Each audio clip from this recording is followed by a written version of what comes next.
Bien, cuando quieras, Edgardo, suerte. Muy buenas noches, mi nombre es Edgardo Esmecuol y en nombre de la Sociedad Argentina de Gastroenterología quiero darles la bienvenida a una nueva webinar en el marco de la campaña de parasitosis intestinal 2026. Em, Como en la coordinación está sin duda una de las figuras señeras en este área, que es Graciela Nabone, del Centro de Estudios Parasitológicos y de Vectores de la Universidad Nacional de La Plata, y eh, tendría muchísimas palabras para hablar de todo lo que ha aportado y todas las publicaciones y todo el saber que afortunadamente ha consolidado en un grupo que la acompaña justamente esta noche. Ella nos irá presentando los temas y a las disertantes. Así que, Graciela, adelante. Bueno, bueno, buenas noches.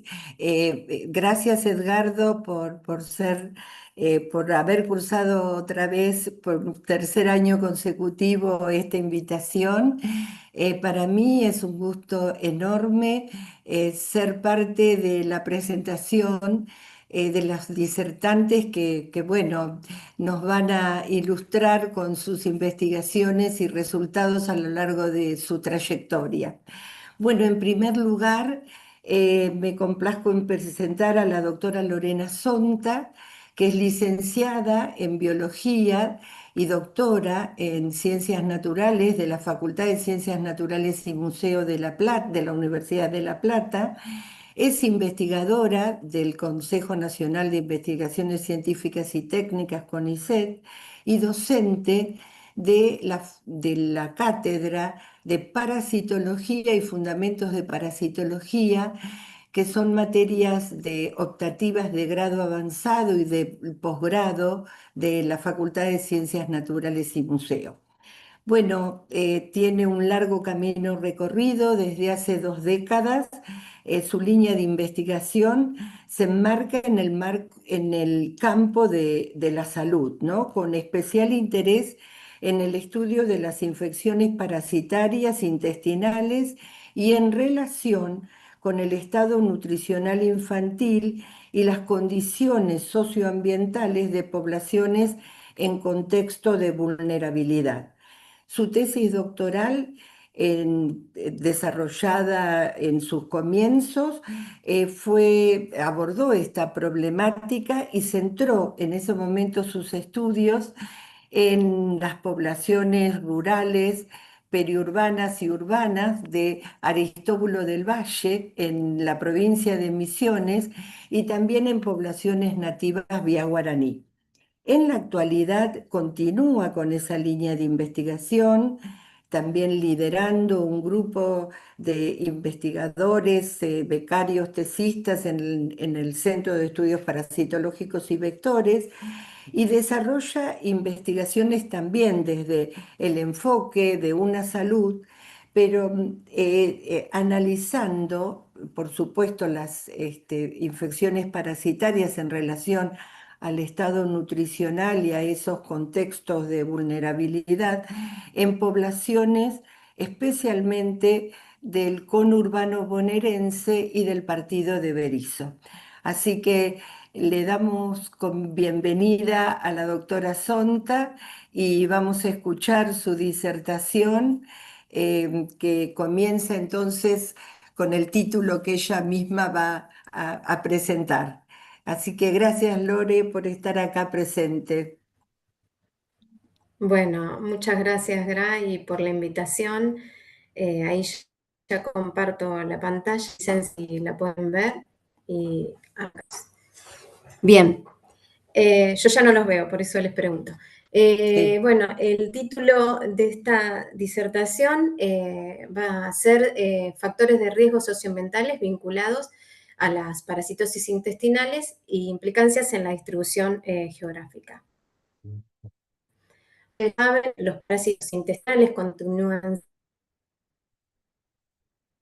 siendo un problema persistente de salud pública. Están incluidas por la Organización Mundial de la Salud entre las enfermedades infecciosas desatendidas, porque afectan principalmente a las infancias, mujeres gestantes en situación de vulnerabilidad. adquieren mayor relevancia en contextos con condiciones sociales, económicas, ambientales y climáticas desfavorables, y se considera que su transmisión está mediada por el ambiente, lo que sugiere que son especialmente sensibles a los cambios que ocurren en Alta América Latina y en el Caribe. A nivel mundial se estima que aproximadamente 1.500 millones de personas están parasitadas por los helmintos transmitidos por el suelo o geohelmintos, y que 46 millones de niños y niñas de América Latina y el Caribe se encuentran parasitadas por al menos alguna de estas especies. Bueno, también, esto a modo de repaso, sabemos que también las parasitosis intestinales afectan nuestra salud desde síntomas que van desde, digamos, malestares gastrointestinales como diarrea, náuseas, vómitos, puede haber pérdida de sangre con la materia fecal, también se puede dar dolor a hinchazón abdominal, picazón nasal y o anal, particularmente ante la presencia de los oxiuros o enterobius vermicularis, un decaimiento en general, pueden aparecer manchas en la piel, malabsorción de nutrientes, que en general cuando eso ocurre se puede pensar en la presencia de Giardia, Lamblia, duodenalis. También pueden provocar anemia, obstrucción intestinal en los casos de que haya presencia de Ascaris lumbricoides, y falta de apetito, pérdida de peso, que en mediano o largo plazo nos puede llevar a un caso de desnutrición. Como factores de riesgo, bueno, podemos nombrar varios, entre ellos la contaminación fecal del ambiente, principalmente del agua que consumimos, del suelo y de los alimentos, principalmente que se comen crudos. También las deficientes condiciones sanitarias y estructurales de las viviendas y de nuestro entorno, ya sea por una deficiencia en el sistema de evacuación de las excretas, de la disposición de los residuos o del agua de consumo. Pero también aparecen como factores de riesgo el contacto estrecho, sobre todo con nuestros animales, ¿no? Los animales domésticos, con la posibilidad de que se pueda dar, digamos, una parasitosis de origen zoonótico. Y a su vez, las prácticas propias culturales y alimenticias de las comunidades pueden, digamos, favorecer la presencia y la transmisión de las parasitosis intestinales. Como factores ambientales tenemos aquellos relacionados a la temperatura, a la humedad, a las precipitaciones. No es lo mismo la distribución de las parasitosis a lo largo de nuestro territorio, no es lo mismo en el norte que al sur de nuestro país. Y los factores biogeográficos que hacen referencia a las condiciones de la vegetación, del suelo, el tipo de suelo o al clima. Bueno, y es importante remarcar que todo esto ocurre en un proceso de cambio climático, ¿no? Con el impacto que ello puede generar, lo que trae aparejado cambios en el uso del suelo por la deforestación, la urbanización acelerada y no controlada, la industrialización, y también cambios en la temperatura, en la humedad, lo que conlleva a inundaciones cada vez más frecuentes y también prolongados periodos de sequías. Todo este impacto del cambio climático también tiene consecuencias en los ciclos de vida de los parásitos y en la supervivencia de esos parásitos, acelerando el desarrollo de huevos y larvas del mintos, por ejemplo, de los que están, como dije, en el suelo, los geomintos, prolongando su periodo de infectividad y aumentando la posibilidad de contagio, sobre todo en poblaciones vulnerables. También se puede dar la contaminación de fuentes de agua debidas a las lluvias intensas y las inundaciones, que pueden contaminar fuentes de agua potables con quistes y huevos de parásitos, facilitando de esta manera la transmisión por vía fecal oral. El aumento de la exposición ambiental a agentes infecciosos, los eventos climáticos extremos, por ejemplo las sequías prolongadas, afectan las prácticas de saneamiento y acceso al agua, lo que puede forzar a las poblaciones a que usen fuentes de agua no seguras e incluso reducir sus prácticas de higiene. De esta manera aumentan también el riesgo de infección. Toda esta situación se ve, digamos, más exacerbado en poblaciones que ya eran vulnerables de por sí, en donde se agravan las desigualdades en el acceso a la salud. Entonces tenemos poblaciones que en situación de pobreza y con acceso limitado a servicios básicos resultan ser las más afectadas y, por supuesto, estas condiciones de vida favorecen la circulación de los parásitos y limitan de alguna manera las respuestas sanitarias. Ay, no sé qué pasó. Ahí está. Bien, bueno, un poquito para contar. Nosotros pertenecemos al laboratorio de bioparasitología del hombre, la línea de parasitología humana en el CEPAVE. Nuestras investigaciones tienen el abordaje puesto en el enfoque de una salud, en donde, bueno, nos permite un poco conocer cómo es la dinámica entre la salud humana, animal y el ambiente, y también resulta ser interdisciplinaria porque, bueno, sus integrantes pertenecemos a varias de esas temáticas, de esas disciplinas, y entonces, bueno, se hace un abordaje integrador. Aquí, entonces, en estas presentaciones que les voy a mostrar a continuación, voy a hablar particularmente de esta distribución de los parásitos en la Argentina y la influencia que tienen los factores socioambientales. En esta publicación intentamos un poco determinar la distribución de esas enteroparasitosis en las poblaciones infantos-juveniles de 9 provincias representativas del mosaico de ambientes contrastantes de la República Argentina.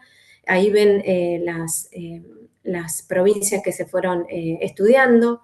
Este estudio incluyó a más de 3.500 niños y niñas menores de 14 años que se estudiaron a lo largo del periodo comprendido entre 2005 y 2016 en esas provincias. Como datos relevantes que surgieron de estas investigaciones, podemos decir que Misiones presentó la mayor frecuencia de las infancias parasitadas y Chubut la menor, 82 versus 38. El número de especies también fue mayor en Misiones y en Buenos Aires y menor en Chubut y La Pampa. Las mayores frecuencias de parasitismo se encontraron en los niños menores de 5 años en la provincia de Buenos Aires y en los mayores de 6 años en Mendoza y Misiones. Las especies más prevalentes, sí, o más frecuentes en la población estudiada fueron enterobius y blastocisis. Ahí está. Entre los geomintos, Misiones presentó la mayor frecuencia y Mendoza la menor, y no se hallaron geomintos ni en Chubut, ni en La Pampa, ni en Salta. Buenos Aires, Formosa y Misiones presentaron una composición de especies similar, al igual que entre Chubut y La Pampa. Estas frecuencias observadas de parasitismo en la Argentina responden justamente a este complejo mosaico de variabilidad climática y socioambiental que vemos en el recorrido de su territorio y revelan una tendencia que desciende de norte a sur y de este a oeste. En otro trabajo, lo que hicimos fue evaluar las variables ambientales como la temperatura, la humedad, el tipo de suelo y la cobertura vegetal, que pudieran actuar como factores de riesgo.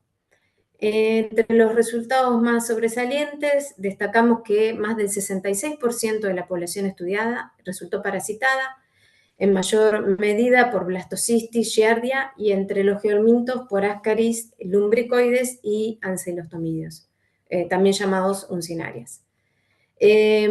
Muchas de estas especies se correlacionaron directamente con variables climáticas. Por ejemplo, a temperaturas más altas durante el verano aumentó la frecuencia de protozoos, especialmente de Giardia lamblia. Por otro lado, la presencia de blastocistis y de geomintos aumentó con la isotermalidad, o sea, la variación de la temperatura diaria.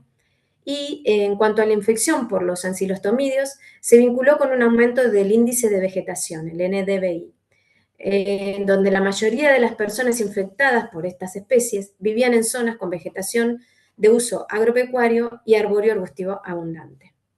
Este tipo de resultados evidencia cómo los factores ambientales actúan como condicionantes en esa presencia y distribución de las parásitos intestinales. Y bueno, y a medida que el clima se torne más cálido y húmedo en muchas regiones de nuestro país, podríamos esperar que estas parasitosis, digamos, amplíen su distribución geográfica, especialmente en contextos donde haya vulnerabilidad socioambiental. En este otro estudio, realizado en escolares de Misiones, en Aristóbulo del Valle, la idea fue evaluar la prevalencia actual de las parasitosis y su relación con los factores socioambientales, comparando los resultados con datos ya recolectados, como dijo Graciela hoy, hace más de 15 años a través del trabajo de tesis.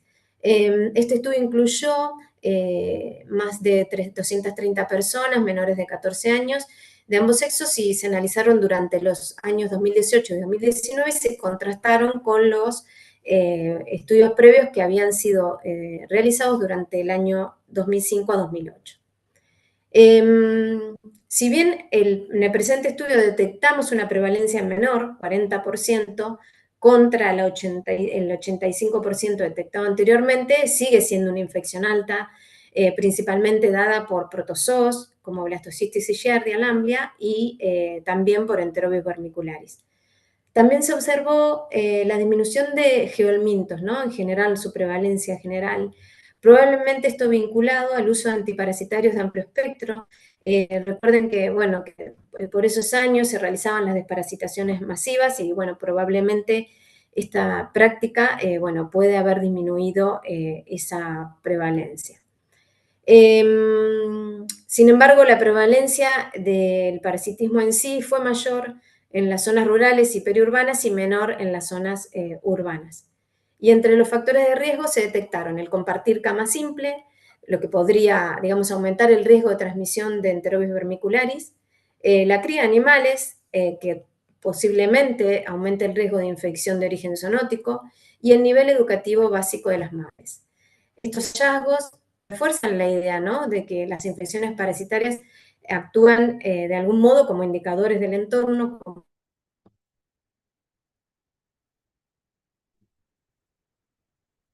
Ahí Como había sido. un poco se corta. Se cortó un poquito tu sonido.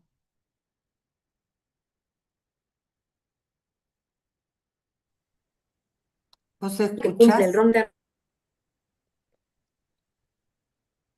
Eh, Mm, no sé si a todos les pasa igual, Sí, se sí, corta por ahí, Lorena, yo no sé la si prevención. apagar la cámara puede ayudar. Si apagas la Sí, si cámara, puedes apagar la cámara, si puedes buenísimo, apagar sí. tu cámara, seguramente el audio va a sentirse mejor y podemos continuar con Frente tu al campo exposición. ahora. con urbano bonaerense, No, está frisada, por eso no nos escucha, ¿eh? No se escucha. Em, Claro, se cortó, 2019-2023, no en se. barrios populares de Urbano, que se haya mejorado. Bueno, el tema no se escucha. Ahora, ahora, Yo ahora sí encima, a volviste, ver, pero bueno, y las filminas se fueron viendo. sí, sí. faltaría centrar en Bien, esta que está puesta. bien, bien. En el conurbano bonaerense, entonces se llevó un estudio entre 2019 y 2023 en esos municipios del segundo cordón del conurbano bonaerense y se halló una prevalencia total del 57%, identificándose 9 especies, siendo las más frecuentes Enterobius vermicularis, Blastocystis, Entamoeba coli y Giardia lamblia. Y como características de estas poblaciones se observaron viviendas construidas con materiales precarios, la eliminación inadecuada de excretas, el acceso limitado al agua potable, el hacinamiento presente en los hogares, calles no pavimentadas, anegamientos frecuentes y también un nivel educativo materno básico y la falta de cobertura de salud. Y la especie que se asoció fue Blastocystis con una mayor probabilidad de infección en contextos de precariedad hídrica. Como retos y perspectivas, bueno, seguimos teniendo bastantes retos, esta dificultad para controlar las infecciones en contextos socioeconómicos y ambientales vulnerables. Las políticas sectoriales continúan siendo insuficientes ante problemáticas multidimensionales. La necesidad esta que surge de integrar enfoques sanitarios, ambientales y sociales, el cambio climático como nuevo desafío, ¿no? Que nos pone en jaque para construir, digamos, una vigilancia enfocada en lo territorial y adaptada al contexto climático cambiante, Y por supuesto la educación sanitaria comunitaria como herramienta para reducir riesgos y fortalecer la prevención. Los parásitos intestinales no son solo un problema biológico, sino que, como pudimos ver, son reflejo de las condiciones sociales, ambientales y económicas de las poblaciones, y para prevenirlos y controlarlos necesitamos enfoques que articulen la salud pública desde lo humano, la protección ambiental, la sanidad animal y la participación comunitaria. Solo con un trabajo en conjunto integrado podemos llegar a reducir su impacto y promover entornos más saludables. Bueno, acá quienes formaron parte en algún momento de todas estas investigaciones, así que bueno, muchas gracias. Muy bien. Bueno, muchas gracias, Lore.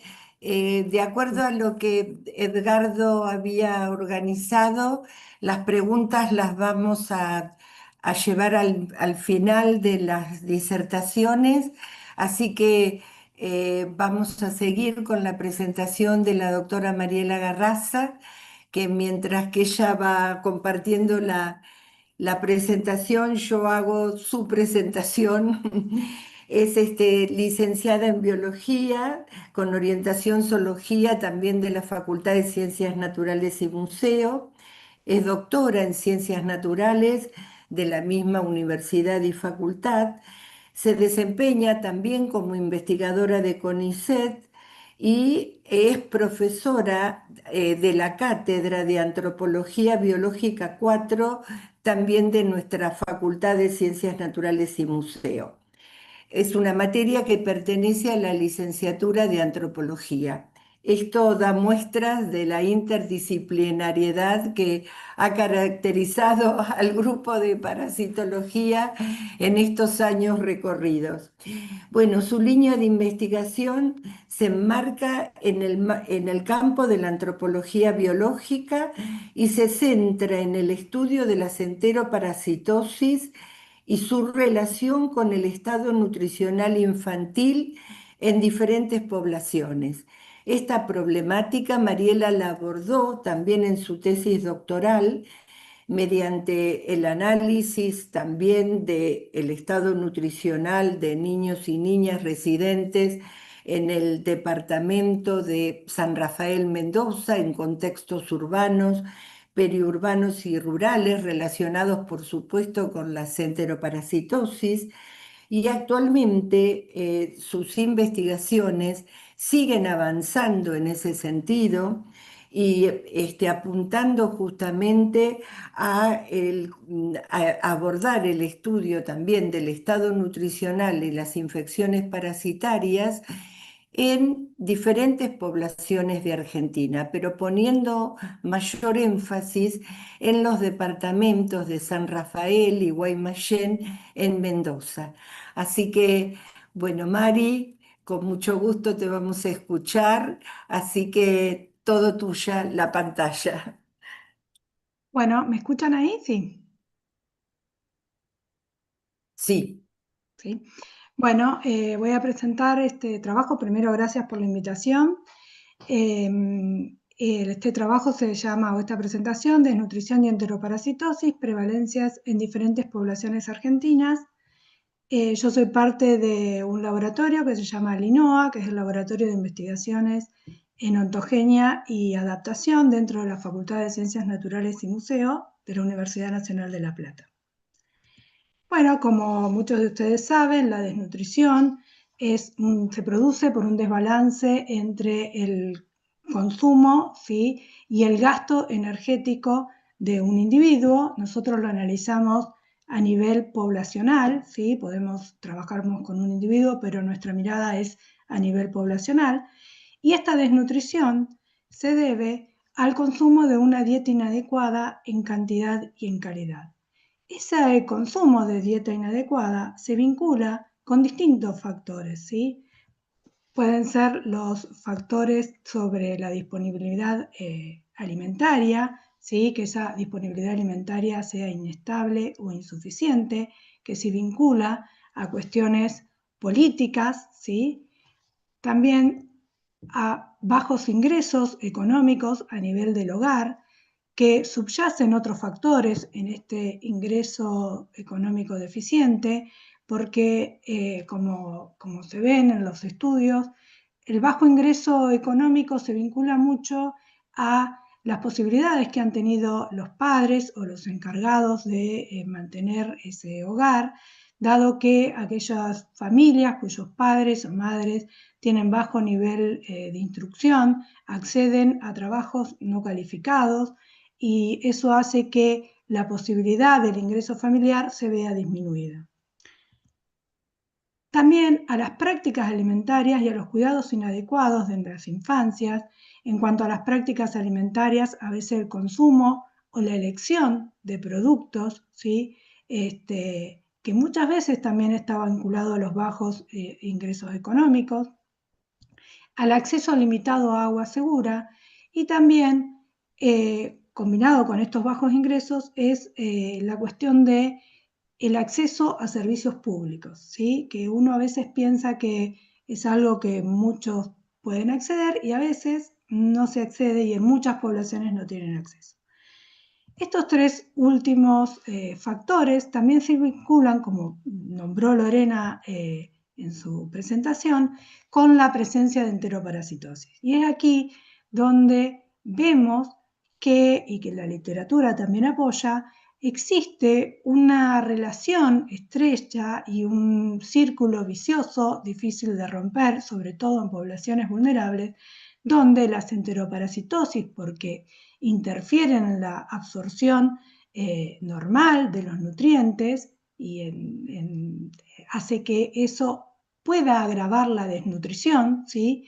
Y además la desnutrición va a estar obstaculizando o reduciendo la respuesta inmune frente a las enteroparasitosis que esos individuos tienen.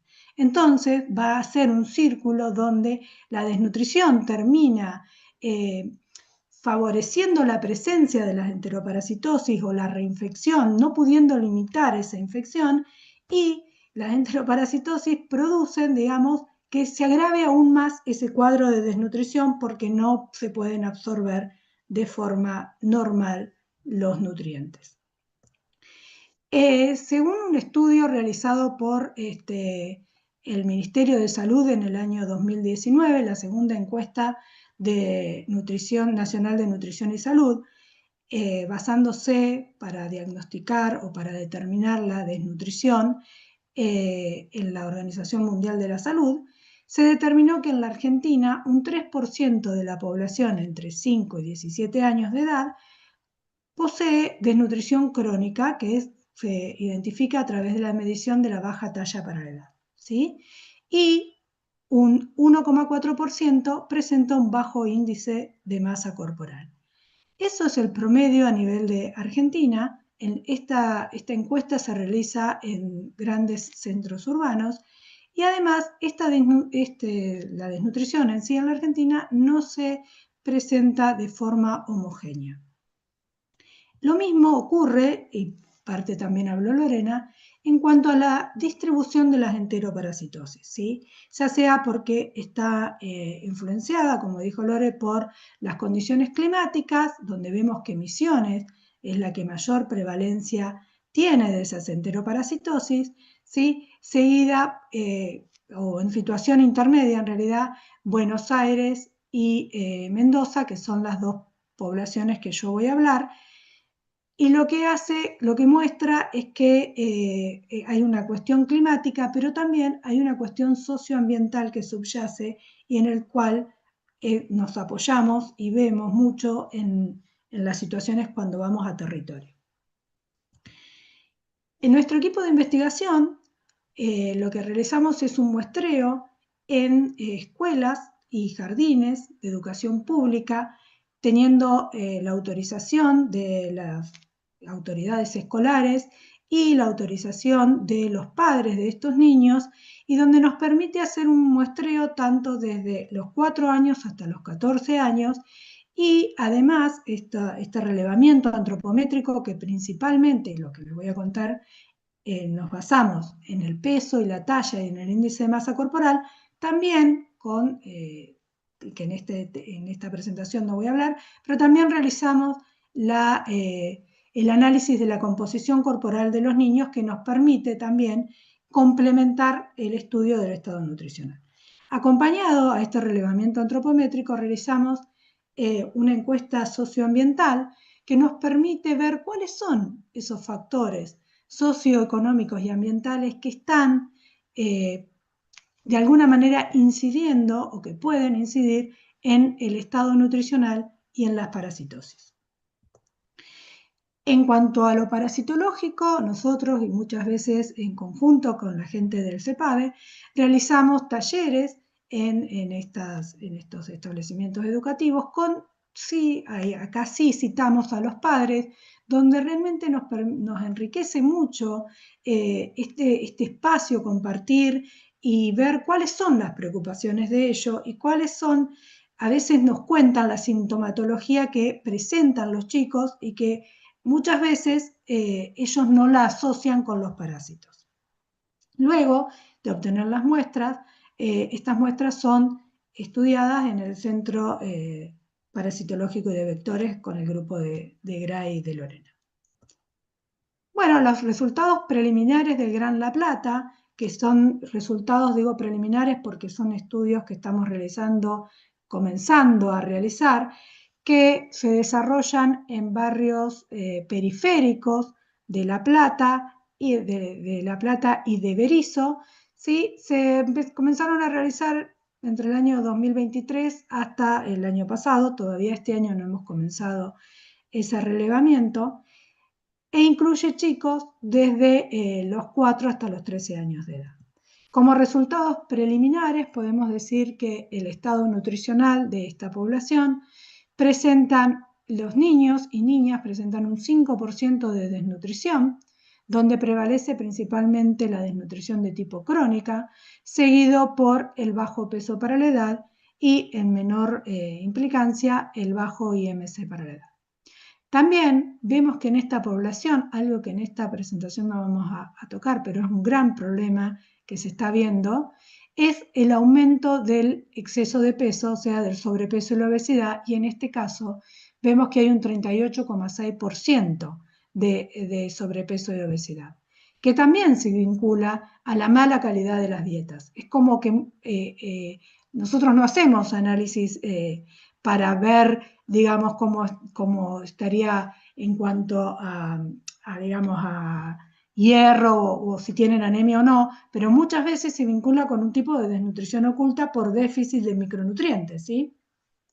Entonces también es una problemática a atender que en esta presentación no la vamos a ver, y el 56,40% presenta un estado nutricional adecuado. En cuanto a las parasitosis, vemos que más del 60% de la población resultó parasitada, y esas parasitosis estuvieron principalmente dadas por especies patógenas que están por encima del 80%. El monoparasitismo, o sea que los chicos presentaran solo una especie, fue de alrededor del 60%, el biparasitismo cercano al 20%, y el poliparasitismo, que es cuando tienen 3 o más especies, está aproximadamente en el 15%. Nos falta mucho por muestrear y conocer de esta gran población del Gran La Plata, y pensamos avanzar este año y el año que viene también, junto con un tesista que estamos formando con Lorena, avanzar sobre Ensenada, que es otro lugar con otra problemática que está cercano a La Plata. Ahora, en cuanto a las prevalencias de parasitológicas en sí de especie, vemos que, como comentó Lorena, a nivel nacional, también las especies más prevalentes son Enterobius vermicularis y Blastocystis sp. En este caso tenemos una muy baja prevalencia de Ascaris lumbricoides como representante de geominto, que no llega al 1%. En Mendoza, lugar donde desarrollé mi tesis y luego seguí por otros departamentos, comencé en San Rafael y luego continué con Guaymallén. San Rafael es este departamento, Guaymallén es un departamento chiquitito, cerca, lindante a la ciudad de Mendoza, a la capital. Y acá, en este estudio, lo realizamos en barrios populares, ¿sí? Esto es un muestreo que se comenzó en Guaymallén en el año 2017 hasta el año 2019 y en San Rafael, también en barrios populares, en el año 2019 tuvimos que parar por la pandemia y volvimos en el año 2023. ¿Cuáles son las características de barrios populares? Los barrios populares son aquellos que son definidos como asentamientos no planificados, urbanos, donde por lo menos tiene que haber 8 familias, donde carecen del acceso regular a los servicios públicos y son territorios no planificados. Esa urbanización no está de forma planificada y la mayoría de las familias que viven allí carecen de título de propiedad de esas tierras. En estos departamentos nosotros observamos que la desnutrición fue cercana del 6%, también prevaleció la desnutrición crónica, luego el bajo peso y en menor medida el bajo índice de masa corporal. El exceso de peso fue menor a lo que observamos en la provincia de Buenos Aires, ¿sí? Fue aproximadamente el 25% y prevaleció el sobrepeso por sobre la obesidad. Y la prevalencia de normonutridos fue cercana al 65%. Cuando analizamos las prevalencias parasitológicas, en estos barrios la prevalencia de parasitismo fue casi del 70%, con una prevalencia de especies patógenas cercana al 90%, con un monoparasitismo del 62%, el biparasitismo muy parecido a la plata de un 23% y el poliparasitismo cercano al 15%. Cuando vemos las especies presentes, también Enterobius vermicularis y Blastocystis son las especies más prevalentes. O sea, ese patrón que hoy comentaba Lorena a nivel nacional y que veíamos, se mantiene por separado en estas localidades. Pero aquí, en Mendoza, no estamos encontrando, por ejemplo, Ascaris lumbricoides, también esperable según lo que nos mostró Lorena hoy, por las condiciones climáticas que serían como un factor protector en Mendoza, donde es un ambiente seco y hay una alta radiación solar. Pero bueno, como nos llaman las preguntas y queremos ver qué pasa con estos factores socioambientales y si dentro de esta misma población, que si bien comparten esta vulnerabilidad de estar en barrios populares, ¿qué pasa? ¿Todas las personas tienen la misma probabilidad de tener enteroparasitosis o desnutrición? Bueno, entonces ahí fuimos a una herramienta estadística que es un análisis de componentes principales que nos permitió como ver cómo se agrupan los niños o las familias de estos niños según sus condiciones socioambientales. Y esto nos permitió diferenciar dos grupos. Un grupo 1, donde a pesar de que viven en estas situaciones de vulnerabilidad, podían dividirse, que eran familias que tenían mayor nivel educativo los padres y las madres, que tenían el acceso a un empleo formal, que tenían acceso a agua de red, algunos a gas natural, al servicio de cloacas, pavimento, poseían obra social y tenían empleo formal y propiedades, ¿sí? Con una construcción de mampostería de ladrillo.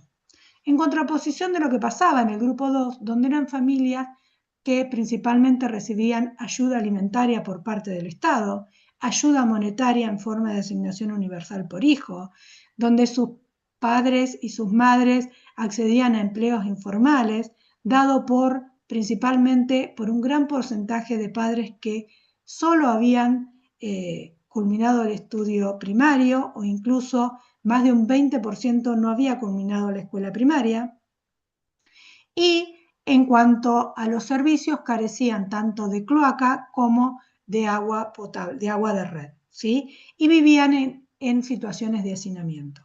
Bueno, entonces, ¿cómo podríamos ver, ¿no? ¿Qué pasaba con estas condiciones socioambientales y de alguna manera valorar si aumentaba la probabilidad de tener desnutrición o parasitismo. Para eso realizamos una regresión, otra herramienta estadística, una regresión logística, donde vimos que los chicos pertenecientes al grupo 2, ¿sí?, presentaban casi 3 veces más, ¿sí?, aumentada la probabilidad de sufrir desnutrición, ¿sí?, y casi 2 veces más la probabilidad de tener enteroparasitosis. Lo que demuestra, ¿no?, la influencia de estos factores socioambientales que comentaba Lorena. Bueno, ¿y qué pasaba con la combinación de chicos normonutridos o sin desnutrición y con desnutrición?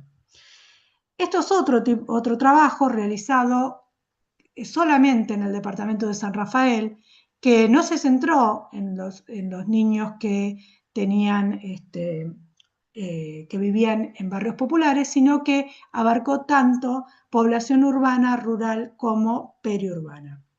Y en este sentido, un muestreo mucho más grande de casi 4.000 niños medidos y más del 30% de esos niños analizados parasitológicamente con sus datos antropométricos, nos permitió dividir esta población, primero haciendo a ver si había diferencia entre los chicos que presentaban exceso de peso y tenían normonutrición en cuanto a las prevalencias parasitológicas. Eso no nos dio significativos, entonces decidimos trabajar como chicos con desnutrición y sin desnutrición. Bueno, y reafirmando este círculo, ¿no?, entre desnutrición y enteroparasitosis, vimos que los niños con desnutrición resultaban estar significativamente más parasitados, ¿sí?, presentaban mayor cantidad de especies patógenas y además presentaban diferencias significativas en el poliparasitismo. No así en cuanto al monoparasitismo. Ahí los chicos normonutridos, ¿sí?, resultaban estar, o normonutridos o con exceso de peso, resultaban ser los que tenían mayor prevalencia al tener solo una especie. Mientras que los biparasitados no hubo diferencias significativas. Bueno, como reflexión final, podemos decir que la relación entre desnutrición y parasitosis intestinales plantea un sinergismo vicioso en un entramado complejo y dinámico donde intervienen tantos factores biológicos, ambientales, sociales, culturales, económicos y políticos. Que la prevención de la malnutrición y de las enteroparasitosis requieren, como dijo Lorena, de enfoques integrales e interdisciplinarios y que además resulta fundamental que tanto los profesionales de la salud como las personas involucradas, ¿sí?, participen para conjuntamente identificar los factores de riesgo vinculados a los propios contextos de residencia, porque no siempre son los mismos factores los que están incidiendo en las poblaciones, ¿sí? Hay factores que son propios de algunas localidades que en otras localidades no se ven y no representan un factor de riesgo.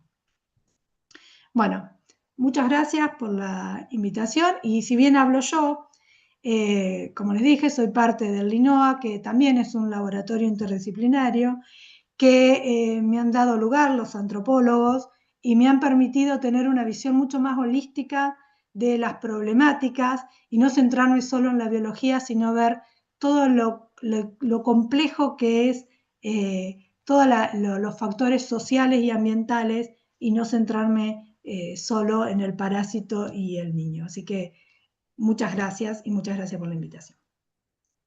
Muy bien, Mari. Buenísimo. Bueno, muchas gracias, Mari. Algunas preguntas están escribiendo en el chat, pero como dijimos, se van a contestar al final, así que ahora le vamos a dar lugar a la doctora Andrea Servián. Andrea es licenciada en Ciencias Biológicas, pero de la Universidad de Buenos Aires, de la Facultad de Ciencias Exactas y Naturales de la UBA, pero luego eligió doctorarse en la Facultad de Ciencias Naturales de la Universidad Nacional de La Plata. En el ámbito docente se desempeña, y esto es muy interesante, como docente de la Cátedra de Microbiología, pero en la Facultad de Medicina de la UBA. También está en este momento algo que me pareció interesante de André, que está cursando la maestría en redes de salud de la Universidad Arturo Jaureche. Así que, bueno, un complemento más para la formación de André. Se desempeña como investigadora del Instituto de Parasitología del Instituto, bueno, del Fatal Chabén, que es San Luis Malbrán, donde encabeza y lidera la línea de parasitosis intestinales desde el Departamento de Investigación, orientada a la sistematización y actualización de datos epidemiológicos sobre estas infecciones en Argentina. Su trabajo se centra en el abordaje integral de las parasitosis intestinales humanas desde una perspectiva ecoepidemiológica y en el contexto de una salud, mediante la realización de estudios de campo, el desarrollo e implementación de metodologías diagnósticas convencionales y moleculares, y la coordinación de estrategias de trabajo en red con distintos actores e instituciones a nivel nacional. También participa en proyectos interdisciplinarios vinculados a la salud pública, enfermedades desatendidas y determinantes socioambientales de la salud, integrando, por supuesto, tanto actividades de investigación, de docencia, de diagnóstico y también de extensión comunitaria. Así que, bueno, gracias, André, por estar aquí, y es toda tuya la pantalla también. Bueno, ahí se ve y me escuchan bien. Sí, te Perfecto. vemos y escuchamos. Bien, gracias por la invitación, por la presentación, Gra. En este caso vamos a enfocarnos específicamente en un grupo de parásitos que son los helmintos transmitidos por el suelo, también llamados geolmintos, y vamos a viajar un poco más allá de la Argentina hacia otros países de Sudamérica para volver después a revisar estos datos en el contexto de la región. Bueno, los helmintos transmitidos por el suelo o geolmintos son un grupo de nematodes que incluye a distintas especies: Ascaris lumbricoides, Trichilicura, las uncinarias o los ancilostomidios y Strongyloides estercoralis. ¿Qué tienen en común este grupo de nematodes? Y es que los factores ambientales, como bien nombraban las chicas, tanto Mariela como Lorena, son cruciales en el desarrollo de estos parásitos, es decir, que las formas infectivas maduran en suelos con determinadas características, por ejemplo, de estructura, de pH, y en un clima también con determinadas características, por ejemplo, las precipitaciones o la radiación UV. Como decían las chicas, y lo que dice la bibliografía, es que estos helmintos su distribución está acotada a las regiones tropicales y subtropicales del mundo. ¿Y cuáles son los factores, además de los ambientales, que determinan esta distribución? Bueno, las capacidades socioeconómicas de las poblaciones, que a su vez determinan el acceso al agua segura, como mencionaba Mari, el acceso a los servicios de saneamiento, el acceso al sistema de salud, que nos permite tener un diagnóstico temprano o un tratamiento adecuado, y entre otras cosas también la educación, que permite y es fundamental para la prevención primaria de estas infecciones. Voy a repasar muchas cosas de las que ya dijeron las chicas, porque es importante estudiar a este grupo de parásitos. Las poblaciones que están principalmente afectadas van a ser las infancias y las personas gestantes. Van a producir malnutrición, anemia y otras complicaciones intestinales, pero más que mortalidad nos van a producir morbilidad, lo que se traduce en un impacto crónico sobre la salud y la calidad de vida de las personas, que a largo plazo impacta también en el desarrollo socioeconómico de las regiones. ¿Qué nos dicen los datos oficiales cuando nosotros vamos a buscar números sobre la distribución de estos geolmintos en nuestra región? Como mencionaba Lorena, la Organización Mundial de la Salud nos dice que 1.500 millones de personas están afectadas a nivel mundial. En nuestra región nos dice que están presentes, todos los geolmintos están presentes en la región de las Américas. En particular, que 1 de cada 3 personas está infectada y que 46 millones de niños menores de 14 años tienen riesgo de infectarse. ¿Qué pasa con estos números? Que son estimaciones, ¿sí? Son estimaciones a través de datos indirectos, por ejemplo, de los datos que mencionábamos recién, socioeconómicos. Entonces, un poco el objetivo del estudio que hicimos es traer un número de prevalencia que sea construido de forma más técnica, ¿sí? Y que a través de análisis estadísticos que nos permitan hablar de manera más robusta y certera sobre la distribución en un periodo en particular de la distribución de estos geolmintos en el periodo 2000 al 2023, haciendo énfasis en la prevalencia, en su distribución, en los métodos diagnósticos que se utilizan en nuestra región para su diagnóstico y sumando el análisis de los factores ambientales que están involucrados en su transmisión. Bueno, ¿qué hicimos para ello? Entonces, una revisión sistemática de todos los artículos disponibles en todos los países de Sudamérica a través de fuentes de datos de artículos académicos, y sobre esa base de datos construimos un metaanálisis, que es un análisis estadístico que nos permite recuperar ese dato de prevalencia de una forma más robusta, considerando no solo la variación que puede haber entre los estudios por el azar, sino también la variación real que hay, por ejemplo, porque se utilizan diferentes técnicas. Además, como les decía, sumamos el análisis del componente ambiental, analizamos más de 40 variables ambientales, entre ellas la temperatura, la precipitación, el índice de vegetación, la radiación y el tipo de suelo, el uso del suelo, ¿sí? Y todas estas variables las analizamos estadísticamente para ver si había alguna u otra en particular que determine la distribución de estos parásitos. Bueno, entre los miles de artículos que analizamos, finalmente 134 artículos quedaron definidos bajo nuestros criterios de inclusión y exclusión, y como ya ven en el primer mapa, lo que vamos a ver es que los países con mayor representación de estudios donde se identifican estos geolmintos son Brasil, seguido de Argentina.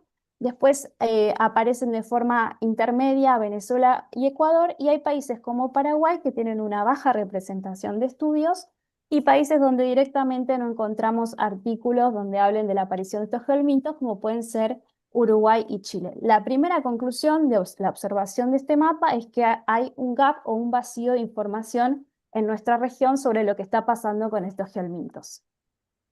Cuando analizamos cuáles fueron las técnicas que se están utilizando para el diagnóstico de estos parásitos, como ven en el gráfico, el 93% se basó en la identificación por microscopía convencional, ¿sí? Muy pocos, una muy baja proporción, además de utilizar las metodologías convencionales, le sumaron alguna técnica específica, como puede ser la serología, la identificación de antígenos en materia fecal o las técnicas basadas en la amplificación de ADN. Dentro de los estudios que utilizaron la microscopía convencional, la mayoría, el 55%, solo hizo la determinación usando una técnica de sedimentación o una técnica de flotación. El dato interesante que me gustaría resaltar de acá es que solo el 20,2% de los trabajos utilizaron la técnica de CATO-CATS. ¿Por qué quiero resaltar este dato? Porque es la técnica recomendada por la Organización Mundial de la Salud para hacer el diagnóstico de estos geolmintos, ya que además de identificar el parásito, nos permite cuantificar la carga. Y sabemos que la expresión clínica de estas parasitosis es directamente proporcional a la carga del parásito, ¿sí? Y muy pocos países, entre ellos nuestro país, Argentina y Venezuela, hicieron estudios basados en el diagnóstico molecular, ¿sí? La población que estudiaron estos artículos, en el 60% de los casos, fueron niños, y en menor proporción se incluyeron adultos en estos estudios. Cuando fuimos a ver en qué países se identificaban todas las especies de geolmintos, encontramos que en el norte de Argentina, en Brasil, en Venezuela, en Ecuador y Perú, y en Guyana Francesa teníamos la representación de todas las especies de geolmintos. Vayamos viendo cómo estos mapas nos muestran que incluso en nuestra región de Sudamérica hay una distribución focalizada de estos geolmintos. Bueno, acá en este gráfico les ilustro cómo es la salida gráfica de un metaanálisis, donde podemos ver esa variabilidad en el dato de la prevalencia, que en nuestro caso nos mostró que hay una alta heterogeneidad, es lo que esperábamos, ¿no? Estamos una heterogeneidad que la atribuimos a la variabilidad geográfica, a las diferentes regiones que fueron estudiadas, a los métodos diagnósticos, sí, cada estudio empleó un método diagnóstico diferente, a las poblaciones de estudio y obviamente también a la variación del tiempo. Tengamos en cuenta que estudiamos un periodo bastante amplio del 2000 hasta el 2023. Y las condiciones socioambientales, como mencionaban mis compañeras, que si bien nosotros no hicimos énfasis en estudiarlas, subyacen en estos resultados. Bueno, en cuanto a la distribución, vimos que Ascaris y Trichiura fueron las especies con mayor distribución, es decir, que las encontramos más al sur y más al norte de la región de Sudamérica, ¿sí? Ascaris fue la que mayormente fue identificada en estos estudios, reflejado por 116 estudios que identificaron este nematode en la región, y la prevalencia, esa prevalencia que les hablaba al principio, construida de forma técnica para el periodo analizado, fue del 15%. Como decíamos antes, las técnicas convencionales son las que prevalecieron para su diagnóstico, pero aparecen trabajos en los que se utilizaron antígenos específicos en materia fecal. El mayor dato de prevalencia para la región en este periodo se encontró en Ecuador. En el caso de Trichiuris, fue menor el número de estudios que identificaron a este parásito en la región. La prevalencia fue un poco más baja que la de Ascaris para el periodo analizado. Y obviamente repetimos la situación de que las técnicas convencionales fueron las más prevalentes para su identificación y solo un trabajo realizó PCR y secuenciación para la identificación específica de este parásito. Las mayores prevalencias combinadas se observaron en Perú, en Venezuela, seguido de Ecuador. En el caso de las uncinarias, que recuerden incluyen a varias especies de nematodes, fueron un poco más los estudios que identificaron a estas especies. La prevalencia técnica combinada a la que se llegó fue igual a que la de Trichiuris, y en este caso, si bien las técnicas convencionales fueron las más prevalentes, empiezan a aparecer hacia finales de los años analizados, hacia finales de los 2010, el uso de tecnologías basadas en la amplificación del ADN para la diferenciación de estas especies que constituyen este grupo, ¿sí? Por ejemplo, PCR o qPCR. Eso hace o posiciona a nuestro país como un país con mayor prevalencia detectada porque usa una técnica más sensible para su diagnóstico. En el caso de Strongyloides stricorales fue la especie menos representada tanto en los estudios como en esta prevalencia que fue construida, que fue tan solo del 4%. Acá sí es muy relevante hablar de que las técnicas utilizadas solamente fueron las convencionales, porque recuerden que en general el diagnóstico por metodologías convencionales subestima mucho la presencia real de este parásito en nuestro país y en toda la región. La recomendación estándar para el diagnóstico de este parásito es el cultivo en placa de agar o bien aprovechar la sensibilidad de las técnicas de biología molecular para tener una mejor representación de este parásito en cualquier situación.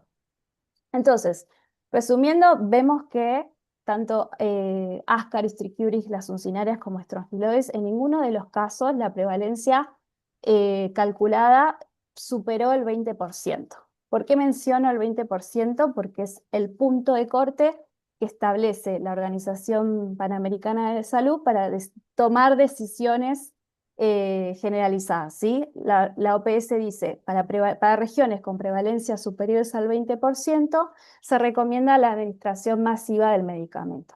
Ahora, si nosotros vamos a ver punto por punto los trabajos que fueron realizando a lo largo de la región, vemos que más del 50%, o sea, la mayoría, los puntos rojos que ven en el mapa, tienen prevalencias que son superiores al 20%. ¿Qué es lo que podemos concluir entonces? Que en nuestra misma región hay una distribución heterogénea de estos parásitos, donde hay focos de transmisión que son más intensos. Incluso fíjense que hay puntos rojos muy cercanos a los puntos grises. Dentro de una misma región podemos tener una localidad donde hay una alta presencia de un parásito y en una localidad vecina no. Entonces, la conclusión en este punto es que la estrategia que se tome a nivel de la región no puede ser homogénea para todos los países ni para todas las localidades, sino que tienen que ser estrategias focalizadas, como también concluían mis compañeras. Acá simplemente para ver cómo estas prevalencias ponderadas, que son estos puntos que van a ver para las distintas especies que analizamos, sufren una disminución a lo largo de los periodos analizados, ¿sí?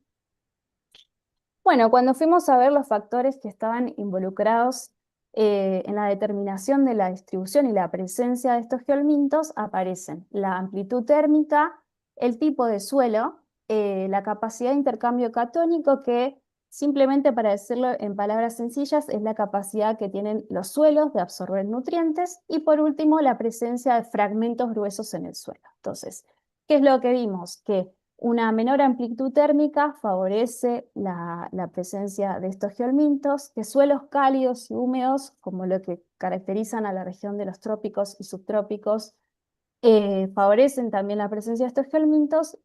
Una capacidad de absorción de nutrientes de los suelos intermedia también va a favorecer la presencia de los mismos, y por último la presencia de fragmentos gruesos en el suelo, que favorece el drenaje del agua, la aireación de los ambientes, también es importante para la supervivencia de los estadios infectivos de estos geolmintos. Cuando le hacemos el análisis en particular y vemos qué pasa con las uncinarias, como ya lo mencionó Lore, el índice de cobertura vegetal, traducido en áreas con mucha cobertura vegetal, van a ser beneficiosos para la supervivencia de las larvas de estas uncinarias. Por el contrario, para los nematodes Ascaris y Trichuris, lo importante fue la amplitud térmica, sí, la amplitud térmica anual como la amplitud térmica diaria. Le quería traer este mapa donde se ve cómo es la distribución, este mapa tan colorido, tan bonito que se ve, lo que nos muestra es la distribución de los tipos de suelo. Para salirnos un poco del esquema de la región de trópicos y subtrópicos y ver que estos suelos, tipos de suelos que favorecen a los geolmintos, los podemos encontrar de forma de parches en las distintas regiones de Sudamérica. Y entonces vemos que los suelos como acrisoles y ferrazoles, que son suelos cálidos, con alta humedad, favorecen la presencia de las uncinarias, y por el contrario, los suelos que se denominan cambisol y andosol, que son suelos más nuevos, con un drenaje intermedio, una humedad intermedia, favorecen la presencia de los nematodes Ascaris y Trichuris. Eso podría explicar la diferencia en la distribución de estos geolmintos.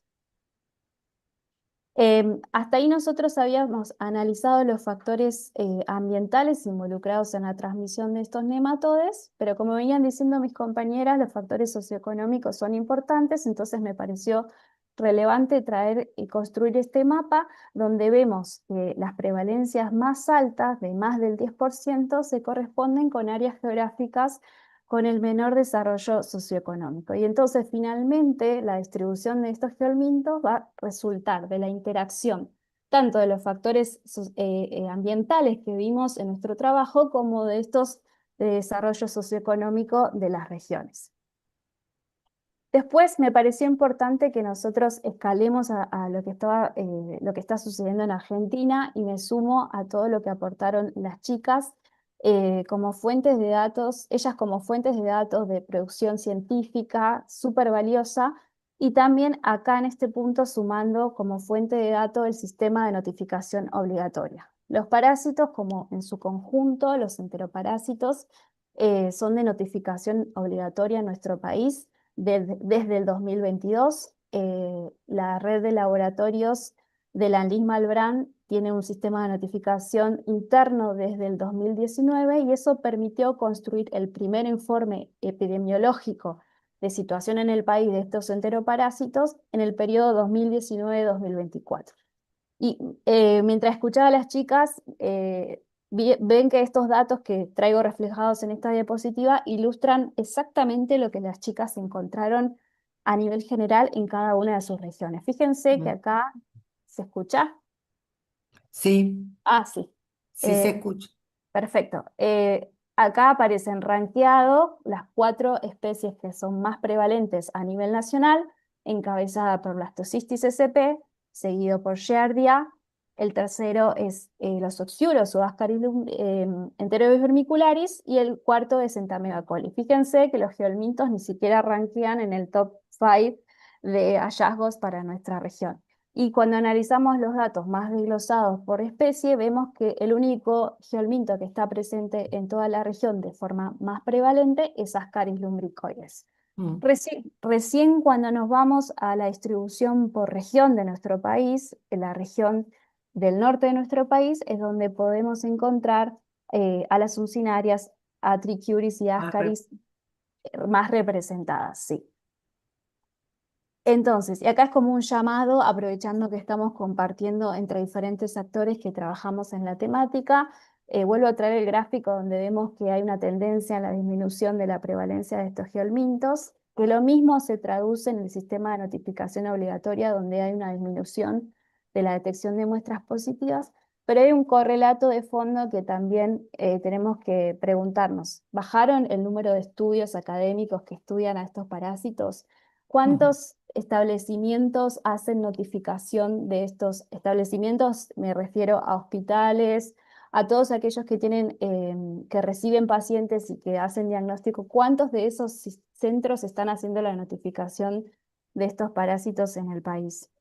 Entonces, para concluir, vemos que en la región la distribución de estos parásitos es heterogénea, por lo tanto, y coincidiendo con las chicas, las estrategias destinadas para su control no pueden ser homogéneas, sino que tienen que estar pensadas para cada región, para cada localidad, que por supuesto, y como ya sabíamos, los factores ambientales son determinantes de su distribución, pero lo que pudimos hallar son factores específicos como tipos de suelos específicos, rangos de temperatura que favorecen la presencia de uno u otro nematodo. Entonces podemos pensar en una estrategia focalizada para Ascaris versus una estrategia para las uncinarias. Y un llamado también a que la variabilidad diagnóstica y la limitada incorporación de métodos más sensibles también están influyendo en ese valor que nosotros estamos representando hoy para la región, que probablemente esté también subdiagnosticado y subestimado.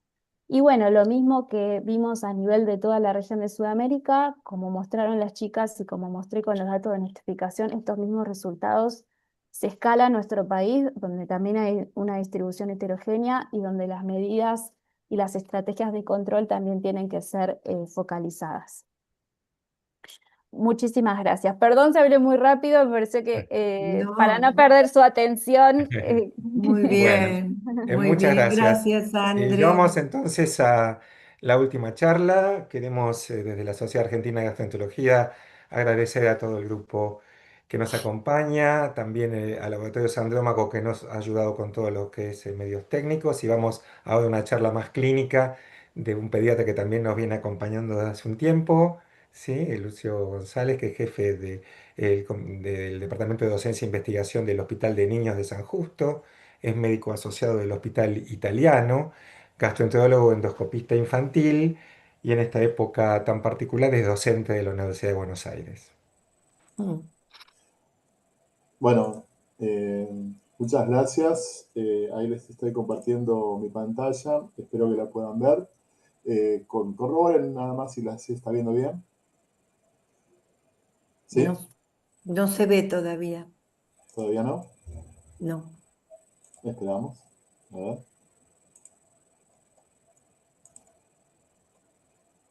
¿Ahí? Ahora sí, empezó. Ahí. Bueno, perfecto. Bueno, primero felicito a todos los exponentes anteriores. La verdad que han hecho un trabajo brillante. Vamos a ver si puedo resumir algunas cosas. Primero, que la enteroparasitosis sigue siendo un problema vigente. Como decían ustedes, hay diferencias entre centros, lo que nosotros decimos las áreas rurales y las periurbanas, ¿no? Hay lugares de mayor concentración que están en nuestro país, en el norte, en el noroeste argentino, en el noreste argentino, y hay poblaciones que tienen ese déficit. Hablamos mucho de agua segura, definimos el agua segura como aquella agua que tiene que tiene una posibilidad de transmisión de parásitos muy escasa. distinto del agua potable. El agua potable tiene bacterias, pero si uno hierve el agua durante unos minutos, tiene agua segura, ¿no?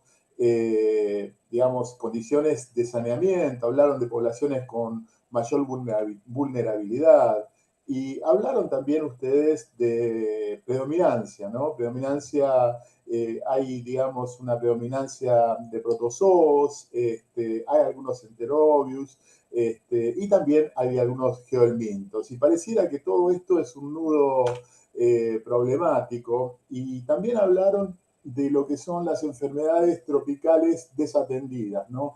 Estas neglected tropical diseases. Nos hemos acostumbrado ya a hablar no de parasitosis, sino de enfermedades tropicales desatendidas. El espectro de las enfermedades tropicales es bastante amplio, pero dentro de ese espectro amplio tenemos que encontrar a nuestros queridos parásitos como algo a tratar, algo a conocer y algo a erradicar. De hecho, dentro de los programas de OMS, de estas casi 30 enfermedades, la mayoría de esas son enfermedades que están en proyecto de ser erradicadas. Pero bueno, esto ha pasado mucho tiempo y todavía no lo hemos logrado. Tropical. La Argentina es un país tropical. Bueno, uno podría hablar del cambio climático. Ustedes hablaron extensamente sobre microclimas y sobre el suelo. Yo les voy a hablar sobre microambientes, ¿no? Pero microambientes sociales, microambientes que se entienden como lugares en donde son tropicales porque tienen enfermedades que son desatendidas, que están en contextos específicos. Y esto debe ser el enfoque integrado de una enfermedad tropical desatendida, ¿no? La epidemiología regional, como ustedes bien dijeron, por eso es que estos planes de desparasitaciones masivas en todo el país no tienen un buen efecto, ya que el diagnóstico tiene que ser dirigido y el tratamiento tiene que ser a aquellas comunidades más afectadas. Ahí entonces vamos a tener seguramente un estudio o una estrategia de prevención más eficaz, y obviamente no tenemos que olvidar la vigilancia permanente. Para esto de la vigilancia permanente, uno tiene esta idea, ¿no? Que en el rojo, el riesgo alto está en el noroeste, el riesgo intermedio está en el centro del país, y que en la Patagonia habría un bajo riesgo. Más o menos, no es tan así. Porque en las fuentes oficiales no hay un brote, digamos, epidemiológico de enteroparasitosis comparable con otras enfermedades transmisibles, ¿no? Entonces, ¿qué es lo que vemos? Justamente es lo que no vemos.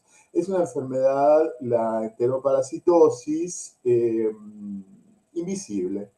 Es poco visible, está subdiagnosticada, es desigual territorialmente, y esta ausencia de brotes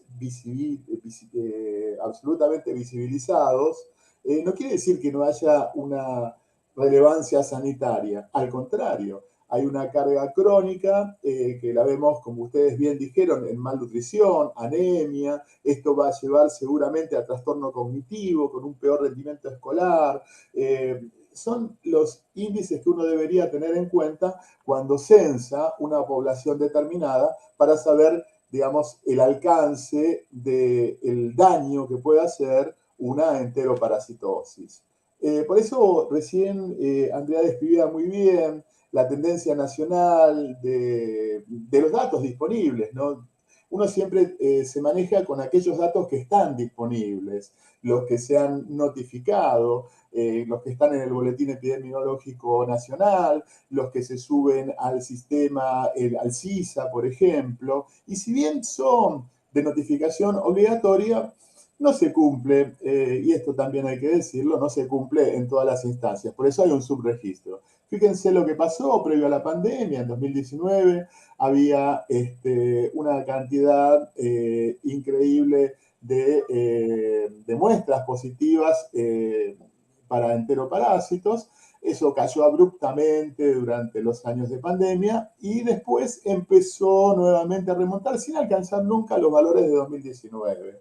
Lo que sí logramos fue el año pasado, en 2025, un boletín epidemiológico nacional con un informe específico, con un análisis muy actualizado, con foco en vigilancia, y esperemos que esto persista, ¿no? Entonces, cuando uno planifica la salud pública, toma siempre, esto es el diagrama de Eisenhower, ¿no? ¿Qué es importante para actuar ya? Importante y urgente. Conocer y saber qué parásitos son los más frecuentes, cuáles son los más importantes. ¿Qué es importante también, pero no tan urgente? Bueno, planificar, no hablar de parasitosis como una entidad única, ustedes recién dijeron, hay monoparasitosis, hay poliparasitosis, cambia el diagnóstico, cambia la clínica, el tratamiento según el método diagnóstico que uno utilice. A veces hay subdiagnóstico, pero uno está utilizando un método diagnóstico inadecuado. ¿Qué no es tan importante y que uno puede delegar? Bueno, acá lo que podemos hablar es de la combinación de vigilancia, ¿no? Es decir, uno debería tener no una única serie de incidencias, sino tratar de tener un registro completo.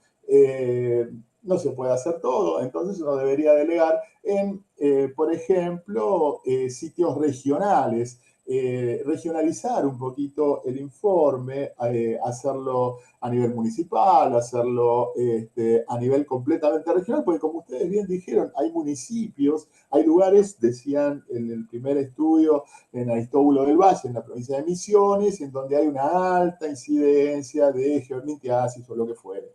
Entonces, en ese lugar debe haber una notificación que puede ser distinta de otro lugar del país. Eso es algo que uno debe delegar, que no es tal vez súper importante, pero es urgente, hay que hacerlo ya. ¿Y qué es lo importante y no es urgente y uno podría eliminar? Bueno, esto del mensaje terapéutico central, es decir, la Argentina no necesita un plan de desparasitación universal, sino estrategias territorializadas, vigilancia centinela, estandarización, ¿sí?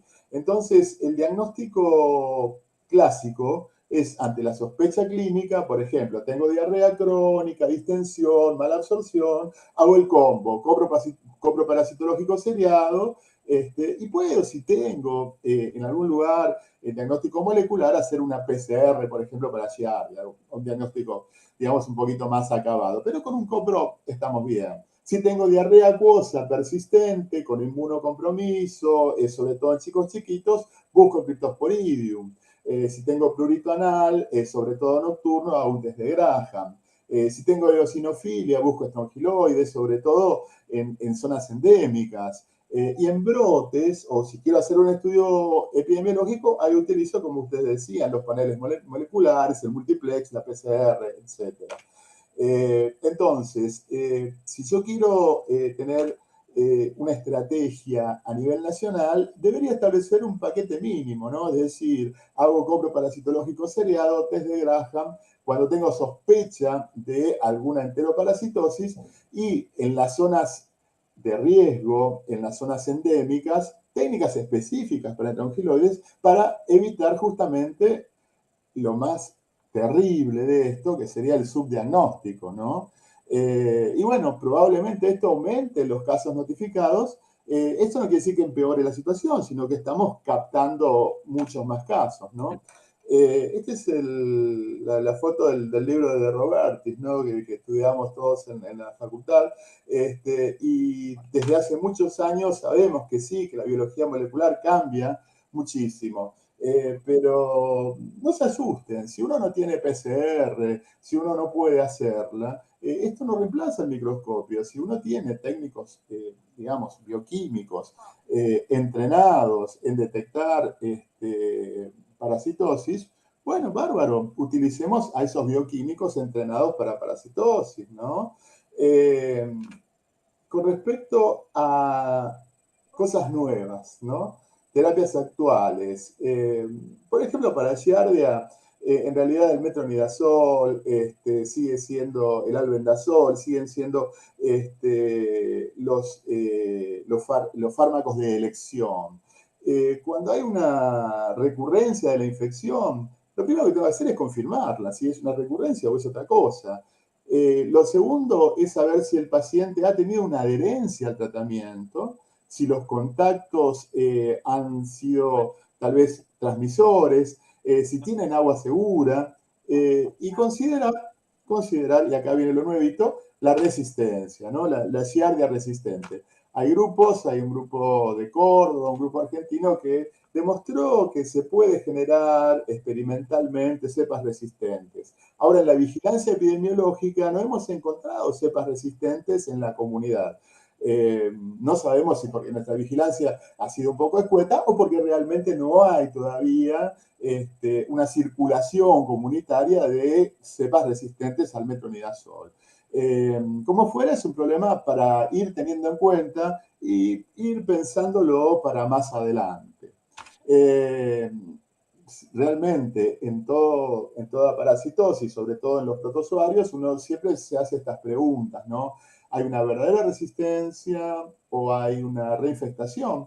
Que tiene que ver con que el paciente no se mudó de su contexto ambiental, no cambió el tipo de suelo, como decía Andrea, no cambió de situación geográfica, no cambió de situación económica y social, y entonces esto lleva a una reinfección rápida. O por otro lado, que nosotros tengamos un diagnóstico que no haya sido del todo adecuado o que demos esquemas terapéuticos que no sean óptimos. Y entonces esto es lo importante cuando uno tiene reinfecciones frecuentes, ¿no? Que es lo que uno tiene que pensar. Con respecto al Cryptosporidium, siempre decimos que la base del tratamiento de las diarreas producidas por este parásito es la hidratación. Fíjense que no empezamos a hablar del fármaco, sino que hablamos primero del sostén del medio interno, ¿no? Sabemos que puede hasta autolimitarse, pero bueno, si yo tengo un paciente que es mayor de 1 año, inmunocompetente, se le puede dar nitazoxanida. Reforzar el diagnóstico siempre para no convertir cualquier cuadro diarreico o hallazgo incidental en una diarrea por Cryptosporidium. Es decir, me parece que es una diarrea por Cryptosporidium, creo que es por Cryptosporidium. No, eso no es lo adecuado. Lo adecuado es hacer el diagnóstico, siempre el diagnóstico etiológico correcto antes de hacer un tratamiento.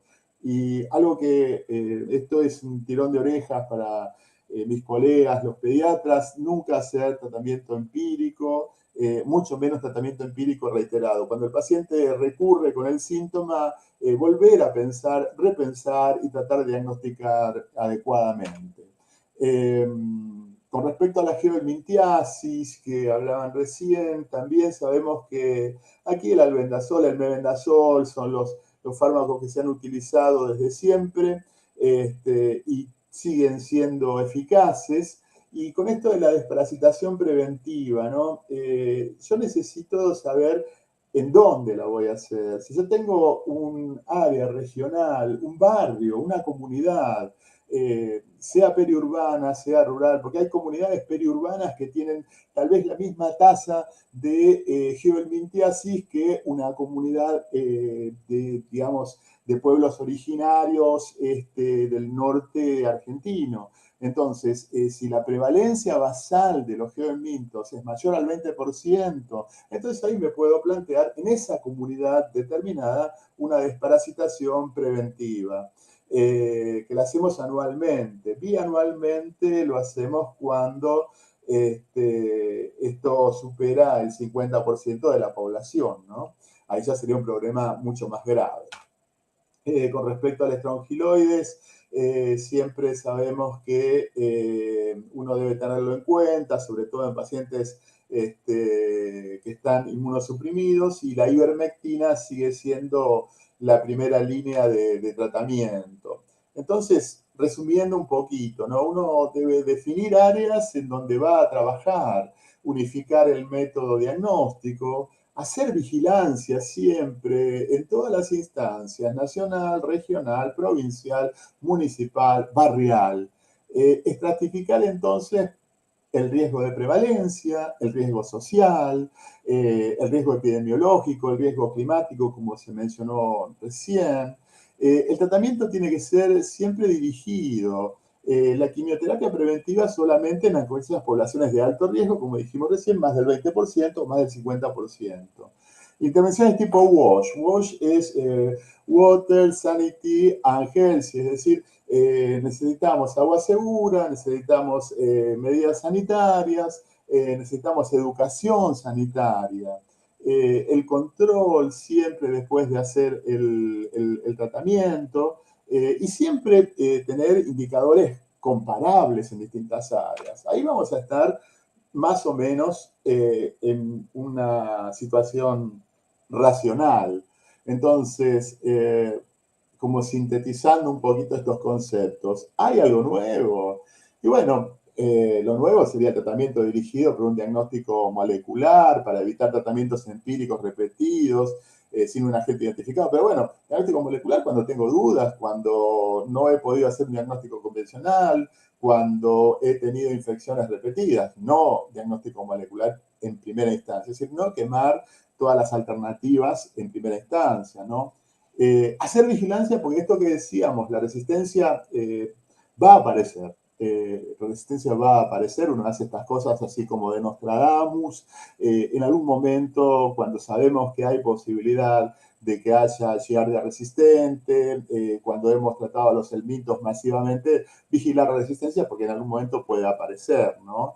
Después este enfoque nuevo, nuevo ya no, la microbiota no es nada nuevo, sino que hay montones de trabajos, pero cada vez uno habla más del eje cerebro-intestino, y con respecto a esto podemos decir que algunos probióticos, no todos, porque sepan que los probióticos tienen un efecto que es, digamos, es cepa dependiente. No es lo mismo cualquier probiótico, no es lo mismo cualquier cepa de un determinado probiótico. Y puede ser un adyuvante como para disminuir las reinfecciones, sobre todo en la recuperación intestinal cuando uno está dando algún antiparasitario. Obviamente es un adyuvante, no reemplaza a los antiparasitarios, ¿no? Entonces hay que ser prudentes con esto. No es una terapia antiparasitaria, pero sí puede llegar a ser un muy buen auxiliar. Y después, bueno, lo que decimos siempre, y esto ya se va más allá en la discusión, la lleva a un terreno, diríamos, gubernamental, ¿no? En donde tenemos que pedir y exigir que haya agua segura, que haya saneamiento, políticas de salud en donde se implementen, como se implementaron durante la pandemia, la higiene de manos, hacer controles ambientales, etc. Todo esto, que si bien ya esto último no es nuevo, es algo que debería ser innovador, ¿no? Entonces, ¿cuándo voy a desparasitar masivamente? Tengo que optimizarlo. En algunos lugares, en algunas regiones, sí, no en todos lados.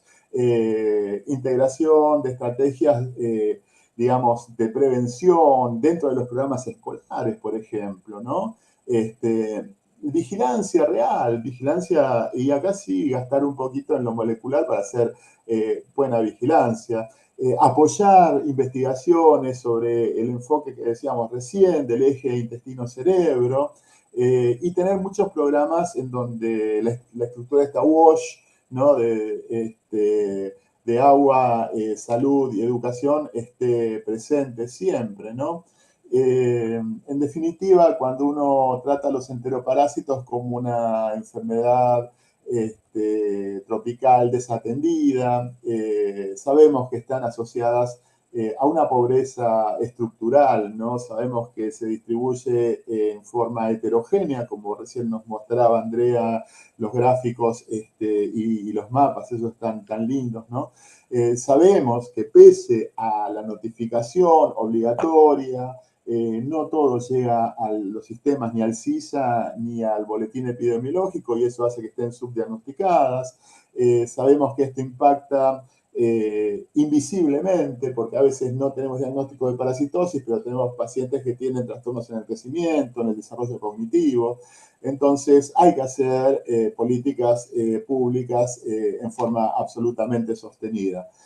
Para terminar, diríamos que no se deben abordar las enteroparasitosis como un diagnóstico genérico, sino que debe identificar el parásito, se debe reconocer su contexto epidemiológico, tratarlo en forma dirigida, target, es decir, construir una vigilancia local y utilizando todas las herramientas que uno tenga a mano, ¿no? La innovación entonces no está en nuevos fármacos, sino en nuevas formas de intervención. Y tener en cuenta que las enteroparasitosis son una expresión biológica de la inequidad social y hay que integrarlas dentro del marco de las enfermedades tropicales, cambiando tal vez un enfoque hacia una estrategia sanitaria mucho más integral, ¿no? Recordar este esquema, el de las enfermedades tropicales desatendidas, que deben ser erradicadas y debe ser ese nuestro objetivo. Y finalmente, esta es una frase de la Madre Teresa de Calcuta, mantener la esperanza, ¿no? Que puede ser lo único que tengamos. Así que bueno, gracias. Bueno, muchas Muy gracias, bien. muy, muy claro. No sé, Graciela, si hay alguna pregunta que quieras No, bueno. formular.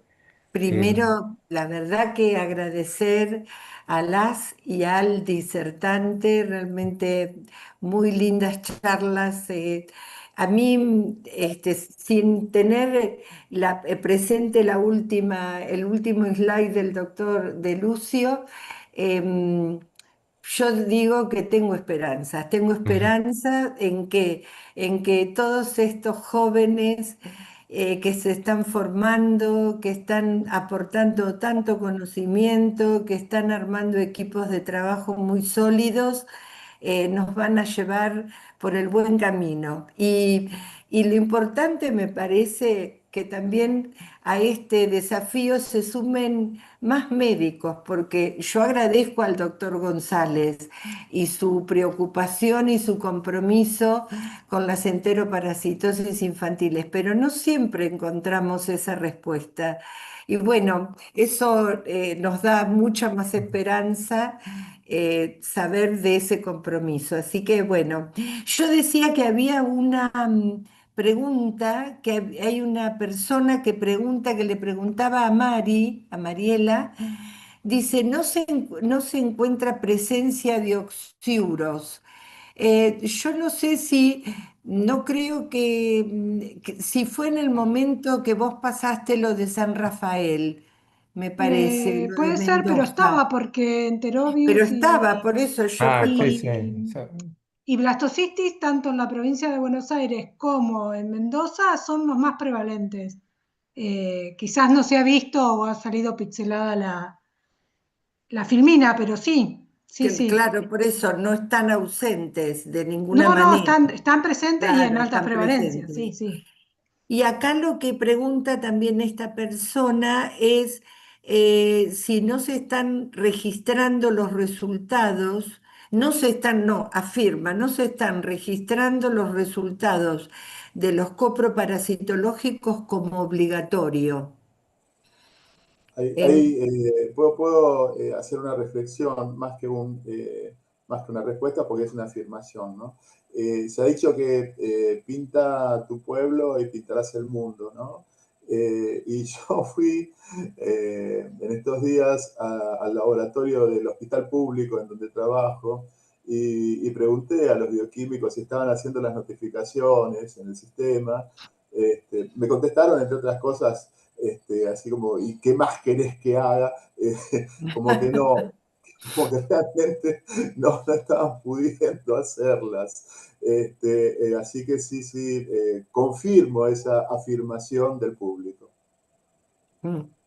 Sí, la verdad que, bueno, en una reunión que tuvimos el año Sí, pasado, iba a decir eso. eso, dale, decilo vos o No, lo que no, que Andrea suele, también. claro, sí, André también lo va a poder decir.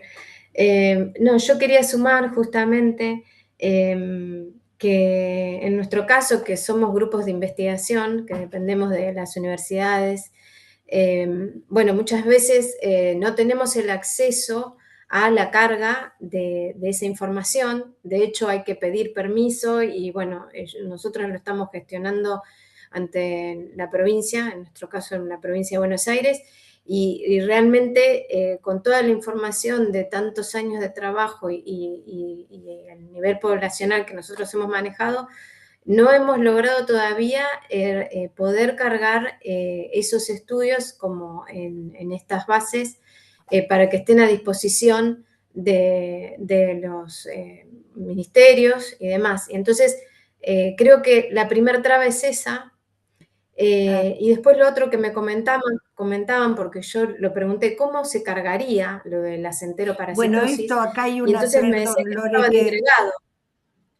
claro, acá se suma lo que vos estás diciendo, una pregunta que dice, consulto, yo no estaba al Sí, sí, tanto de la sí, sí. notificación. Para hacerla, ¿se realiza en CISA? ¿Necesito que lo cargue previamente el médico tratante? Eso es lo que se pregunta aquí. Y también al doctor Claro. González para el diagnóstico de estrongiloideasis. ¿Qué experiencia tiene con respecto a la serología o placa de agar? Bueno, ya que el directo tiene poca sensibilidad y cuando solicitarla es suficiente la eosinofilia y diarrea.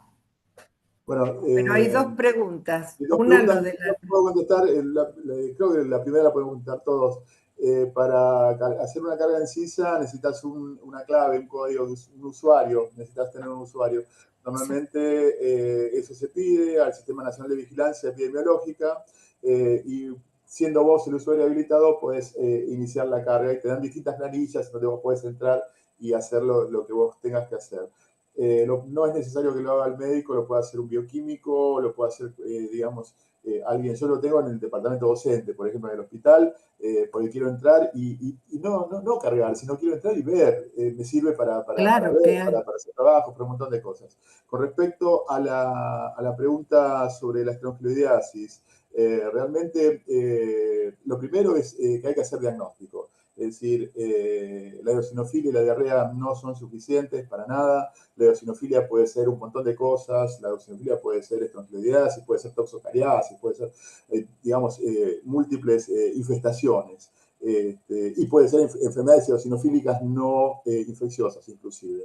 Entonces, el diagnóstico no es un diagnóstico de presunción, sino que tiene que ser un diagnóstico En serio. seguro.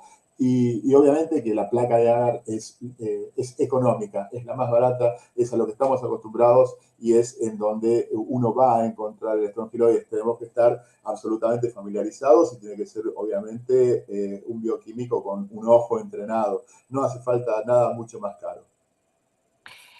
Hay otra pregunta que dice, ¿todos los parásitos deben ser tratados? ¿Se consideran portadores sanos? Por ejemplo, hablando de blastocistis. Perdón, Gra, antes quería sumar algo Sí, eso, de de CISA, por favor. sí, de la notificación, en particular de los enteroparásitos, como pasa mucho, me pasa siempre que lo digo y que lo refuerza el doctor Lucio, es que la gente no está enterada de que la notificación es obligatoria. Hay por cada provincia tiene un referente y lo que conviene en este caso es contactarse con ese referente para hacer la solicitud de la carga de los datos. Pero si no, lo que hace uno es compartirle esos datos al referente y es el referente que hace la carga. La carga siempre está asociada a la jurisdicción, entonces, por ejemplo, yo no puedo cargar datos de Formosa porque estoy en Buenos Aires. En provincia de Buenos Aires el referente es Germán Astudillo y si me escriben a mi correo yo les puedo proporcionar esa lista de referentes. Eso quería dejar en claro. Perfecto, bárbaro. Buenísimo, O Andrea, sea, muchas ese gracias. podría ser el camino. Claro, no, es que el camino es, hay referentes regionales en los que uno tiene que ampararse, por eso tenés tanta disparidad. Hay un informe de Corrientes, tiene un 8% ¿viste? Y vos decís, pero no puede ser que en Corrientes no haya. Bueno, no Formosa importa. directamente está en blanco, o sea, Está solo Claro, tenemos claro. los trabajos de Lore, si no fuera por los trabajos de Lore, en Formosa no hay nada. no, tal cual. Bueno, hay una pregunta que dice que si todos los parásitos deben ser tratados, es algo bastante amplio. Supongo que está hablando de blastocistis en particular. Con esto hemos tenido una controversia con los infectólogos durante mucho tiempo sobre que el blastocistis es un comensal o si el blastocistis realmente es patógeno. Ante síntomas claros digestivos, como diarrea, distensión abdominal, dolor abdominal, en un paciente pediátrico, en el cual no hemos encontrado otra explicación que el blastocitis debe ser tratado. Es decir, si el paciente tiene clara sintomatología y tenemos una detección de blastocitis, pero sin duda que hay que tratarlo, sin duda que hay que tratarlo. Y la otra pregunta es, ¿qué tener en cuenta en niños sanos con giardiasis recurrentes? Lo que dijimos, ver si, primero confirmarlas, que sean todas giardiasis. En segundo lugar, ver si ese paciente está reinfectando porque vuelve a un medio socioeconómico donde vive con hacinamiento, donde están con agua que no es segura, en donde no tienen cloacas, en donde no hay acceso a medidas de saneamiento básico. Ver si esto que se mencionó hace un ratito, ¿no? Pues cuando estudiamos la aparición de cepas resistentes, también tenemos digamos, la pista de la zoonosis, ¿no? El convivir en el mismo ambiente, Sí. con animales nos da también ese lugar de darle un poquito de esperanza a que la giardia pueda transmitirse a través de alguna zoonosis, ¿no? Y en tercer lugar, o en último lugar, pensar en esto es muy lindo, muy interesante, la giardia resistente, los simbiontes de giardia, los giardia virus, etc. Pero bueno, es un terreno que, digamos, más especulativo, más ligado a la ciencia investigativa que a otra cosa. Yo creo que lo primero cuando tengo una giardiasis recurrente es buscar el entorno, el ambiente, la adecuación, la adherencia al tratamiento, y si el tratamiento ha sido o no suficiente. No sé, Lore, si vos querés decir algo más. Bueno, muchísimas gracias. A ver, Nos pasa eso cuando... tengo muchos pacientes pediátricos con giardias, hijos de veterinarios. Con giardias, hijos de veterinarios, dice, bueno. No se lavan las manos. Sí, tiene que ver mucho con esto de, claro, del contacto estrecho.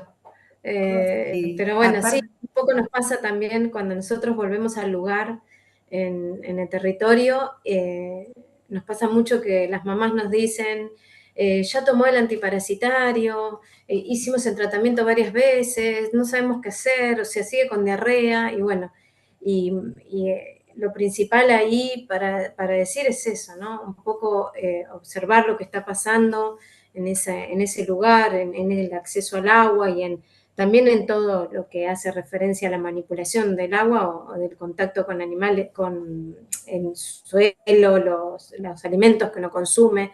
O sea, ahí básicamente, si no hay acceso a la posibilidad de hacer al agua potable, ¿no? Y segura, o porque en barrios donde ya sabemos que no va a llegar el agua, y eso lo vemos a diario, que o tienen pozos de agua que están hechos irregularmente o con mangueras informales, que esas mangueras están todas perforadas, recorren zanjas que están contaminadas con los mismos desechos que ellos evacúan. Entonces, difícilmente que ahí, digamos, el saneamiento sea lo primero que se vaya a solucionar. Entonces, uno intenta desde la prevención, desde los cuidados, de las prácticas de higiene y prácticas alimenticias, apuntar principalmente a esta educación comunitaria que hablábamos en un principio. Sí, yo creo que es fundamental lo que dice Lorena. Muchas veces las personas en los talleres sobre todo surge y que muchas veces repiten, qué sé yo, tienen oxiuro, giardia, blastocitis, y es muy importante para mí remarcar el ciclo y donde ellos puedan tener la posibilidad de dónde cortar ese ciclo de contagio. Porque creo que siempre y cuando tengan la posibilidad, ¿no? A veces uno se le queman los papeles en ciertas poblaciones donde no tienen, como dice Lore, acceso, o hablar de geolmintos y los chicos no tienen zapatillas, que nos ha pasado.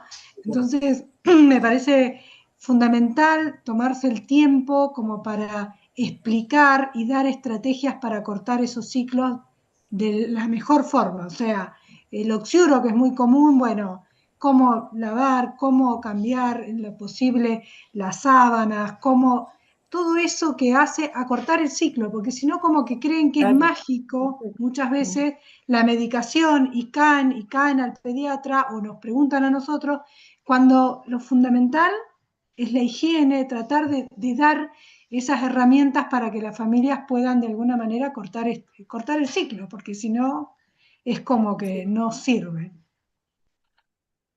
Por eso que es tan importante esa comunicación en los talleres donde cada una de ustedes explica lo del ciclo.